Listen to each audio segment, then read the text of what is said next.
నీళ్లివ్వాలని వీళ్లు ఇస్తే ఊళ్ళు మునిగే ప్రమాదం ఉందని వాళ్ళు. కన్నెపల్లి పంప్ హౌస్ చుట్టూ మరోసారి మాటల మంటలేగిసి పడుతున్నాయి. కన్నెపల్లి పంప్ హౌస్లు పనిచేస్తూ ఉంటాయి కాబట్టి తక్షణమే లిఫ్ట్ చేసి కొంత నీళ్లు పంపు చేస్తే హైదరాబాద్కి అక్కడికి వచ్చే ఆస్కారం ఉంటుంది. నువ్వు చట్ట ప్రకారం శిక్షించు, కానీ ప్రజలు శిక్షించరు. తెలంగాణ రైతాంగాన్ని, తెలంగాణ ప్రజాని కానీ శిక్షించే అధికారం నీకు లేదనే విషయం మీరు మర్చిపోవద్దు. నీకు మిగిలింది ఒకటే సంవత్సరం. నువ్వు టెస్టులు చేసే వరకు ఆయనతో ఏడాది అయిపోతుంది. నువ్వు ఇజ్జత్ పోకుండా ఉండాలి, ఏమన్నా కొద్దిగానే నేను మిగిలాలంటే తొందరగా రిపేర్ చేయి, కన్నెపల్లి మోటార్ లాంచ్ చేయి, నీళ్ళు ఇచ్చి నీ తప్పులను కొద్దిగా సవరించుకోవడానికి నీకు చివరి అవకాశం ఉంది.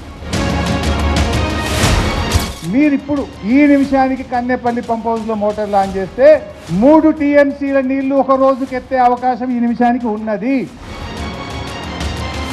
ప్రాజెక్టు కుప్పకూలిపోయిందని చెప్పి ఎఫ్ఐఆర్ చేసిందే కేసీఆర్ గవర్నమెంట్. ఇది మొత్తం కుప్పకూలిపోయిందని చెప్పి NTSA who are experts in this subject KCR ఉన్నప్పుడే వీళ్ళు అరే కూరడానికి బాధ్యులైన వాళ్ళే గుర్తొచ్చి గుర్తుండేవారు.